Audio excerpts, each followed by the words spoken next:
Aloha, Kristel Laksmi-Tetten siin, sinu imeline holistiline coach ja täna jagamas väikest avastust sinuga. Ja me kõik suuremal vähemal määral soovime elada oma unistuste elu, kuid väga paljud meist ei tee selle nimel regulaarselt korralikke samme ja otsuseid. Ja täna ma jagan sinuga paari nippi, kas ja mida sa võiksid teha selleks, et oma elu siis täisvõimsusel ka tervena elada. Ja mina ja minu abikaasa, me just tulime tagasi imeliselt Kariibi kruiisilt, kus me olime nädal aega ja ma valmistusin selleks ette väga teadlikult. Ma olen Wildfitter, mis tähendab, et ma olen teinud läbi Wildfiti programmi tegelikult päris mitmeid kordi, õppinud toituma natukene teisel kujul ja oma tervise ja heaolu eest hoolitsema ka teisel kujul. Ja kuidas ma selleks ette valmistusin, oligi, ma olin tegelikult kevade hooajas päris pikalt. Enne seda olin ka siis, tegin paastupäevasid ja miks ma seda tegin, see oli just selleks, et kõigepealt oma kaalu alla saada. Ja ma tegelikult täiesti nihutasin 3-4 kilo ilusti kaalu alla ja lisaks muuta oma keha täiesti aluseliseks, sest ma teadsin, et kui ma lähen laeva peale, siis ma arvatavasti olen sügise hooajas, kus ma söön siis ka asju, mis on võib-olla natuke rohkem happelisemad. Nüüd minu jaoks sügise hooaeg ei tähenda seda, et ma kohe söön umbes 2 suupoolega pitsat ja joon Coca-Colat.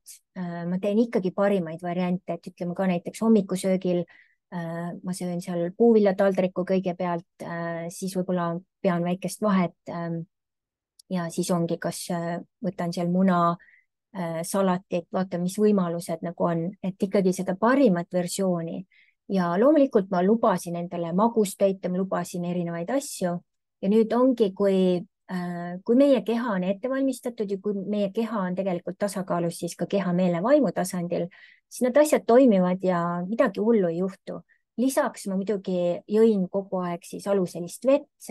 Mul oli ka isegi kaasas moringa pulber, mida ma jõin päevas mitu korda, et toetada siis seda alkaliseerimist kehas veelgi. Nüüd reis kui selline oli väga lõõgastav, aga seal oli palju stressielemente ka. Nüüd see reis toimus täpselt siis ühe suure orkaani nii-öelda siis järelvoos, ehk siis ookean oli päris sihuke kõikuv, kuigi minu jaoks ja minu abikaasa jaoks see probleemiks ei olnud, sest me oleme mõlemad suured purjetajad, siis natuke ikkagi võib-olla tekitas muret, et kas nüüd kõik ikka on okei ja kas me saame ikkagi erinevatesse kohtadesse ka siis minna pardal nii-öelda maale. Ja kõik läks hästi, me saime Dominikaanis ringi vaadata, me saime Türks ja Caicos saarel ringi vaadata. Nii et selles mõttes kõik läks nagu plaani kohaselt, mõningad väiksed muudatused olid. Aga sellises keskkonnas sõitmine loob kehale ekstra stressi. Ja nüüd, et seda stressi veelgi vähendada, siis esimesel päeval ma käisin ka trennis, ma avastasin, et seal on ka aurusaun, läksin ka aurusauna, kõik siuksed asjad veelgi lõõgastasid, aitasid kaasa. Aga enne reisi oli mul üks väga suur emotsionaalne, psühholoogiline stress ja see oli mul peaaegu kuu aega. See on siis natuke seotud minu siin selle praeguse töökohaga ja ma proovisin kõike, mida võimalik siis teha, et ennast hoida selles olukorras, aga tõesti see olukord läks natukene väga keeruliseks. Ja see psühholoogiline, emotsionaalne stress oli ikkagi nii sügavale läinud, et nüüd, kui keha happelisus tõusis, siis need asjad muidugi läksid päris kõvasti paigast ära, kuna keha, meel, vaim oli juba paigast ära. Ja mõni päev enne siis reisi lõppu ma jäin ikka väga haigeks. Ja kui siis andsin endale kohe peale reisi, oli mul jäetud tegelikult 2 päeva vaba päeva, aga ma sain aru, et nii haigena mul ei ole tark tööle minna, et teisi siis nakatada ja võtsin ekstra siis veel 3 päeva vaba päeva ja nüüd olen ilusti siis taastumas sellest välja tulnud. Aga mis see mulle siis ka kogemusena andis, oligi, et tõesti nüüd tagasi olles, siis loomulikult ma teen jälle, olen oma aluselise toitumise peal, kõik asjad tasakaalustuvad ja nii edasi.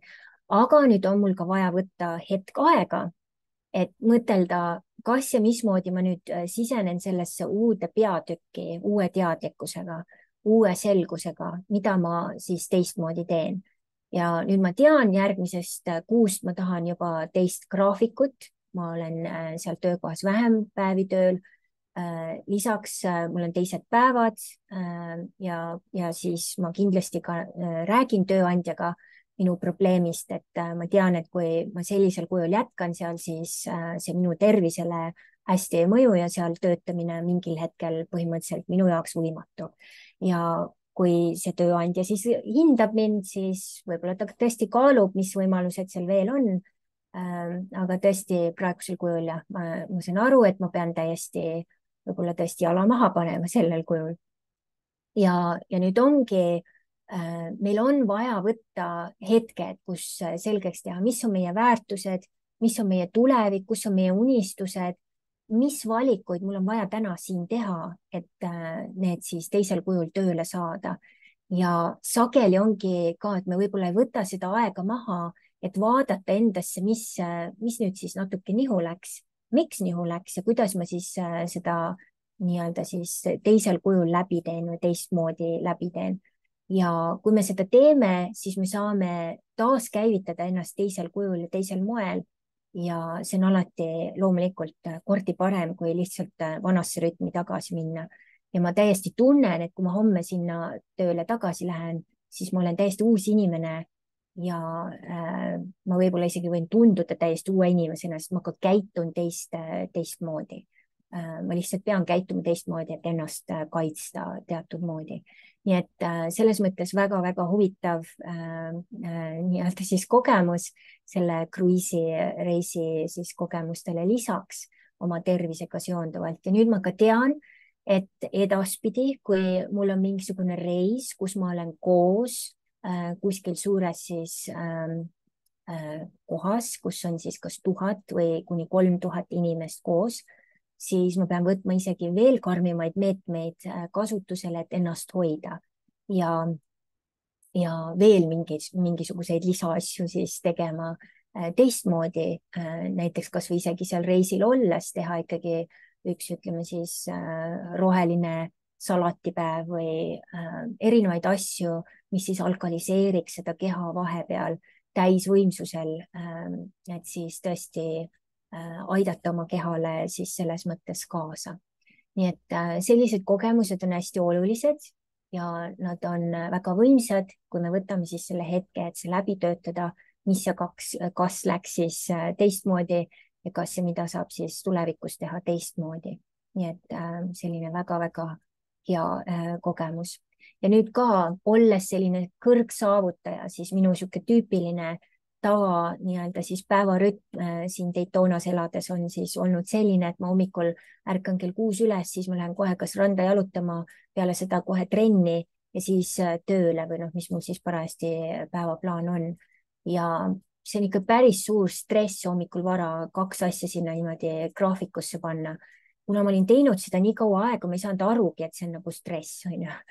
Ja nüüd, kui ma siin selle nädala jooksul lihtsalt hommikuti tegin oma jalutuskäiku ookeani ääres, lihtsalt muuks mul lihtsalt jõudu rohkem ei olnud, siis ma saingi aru, et võib-olla nüüd selle nädala lõpuni ma lihtsalt teen siis oma jalutuskäike, järgmisest nädalast proovin uuesti alustada treeningutega ja siis kõik oma siis rütmid tagasi saada ilusti ja kas ja mida ma siis veel siin saan nihutada ja võib-olla ka teistmoodi teha, nii et ma ei suru ennast, ma ei unnita, ma ei vägista ennast siis mingite asjadega, mis iganes siis moel on ju. Nii et mõnikord meil on vaja niisugust väikest vahe check-in'i, et kuidas meil on ja kuidas me saame neid asju siis teha veelgi paremini ja veelgi teadlikumalt.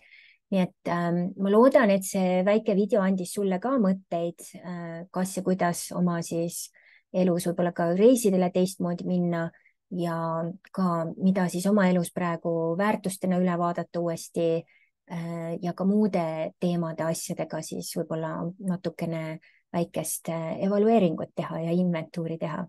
Ja ma tahan ka tänada imelist Kris Konsapit, kellelt väga paljultki siis ka niisugune lisainspiratsioon tuli selle kõne jaoks siin.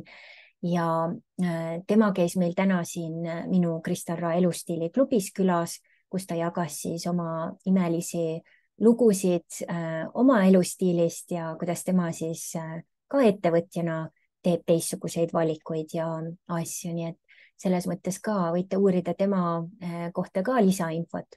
Ja nüüd, kes on siin valmis tõesti avastama natukene oma sisemaailma natukene teisel kujul sellel sügisel, siis mul on võimalus teiega koostööd teha väga mitmel moel ja juba sellel esmaspäeval, 25. siis septembril on tulemas siis Wildwiti infotund, kus sul on võimalus tulla ja uurida, kas ja kuidas see programm tegelikult siis välja näeb ja kuidas see siis läbi saaks teha. Ja juba 2. oktoobril alustab siis grupp, kui me saame vähemalt 10 inimest kokku, 3 kuud siis ise läbi kogeda see ja samamoodi saada siis tõeline uutmoodi vundament oma tervise ja elu jaoks alla. Ja tulemas on ka siis mul imeline Wildwiti vilistlaste kokkutulek 28. septembril, kes on minuga siis Wildwiti läbi teinud, olete teretulnud selleks ja kui sul on siis muid soove, kas teha läbi sisemise pere arhetüüpide programm või minna sügavamale sabotööride teemadega, ka need on variandid praegu siis 1:1 versioonis, siis võtke ühendust, küsige ja saame panna töösse mõnusad programmid, et muuta sinu elu järgmisele tasandile. Nii et aloha, suur aitäh ja kui sa ise pole huvitatud ja tead kedagi, kes oleks nendest asjadest huvitatud, jaga kohe rõõmuga. Nii et aloha, pane kõik töösse ja anna teada, kuidas läheb. Mahalo.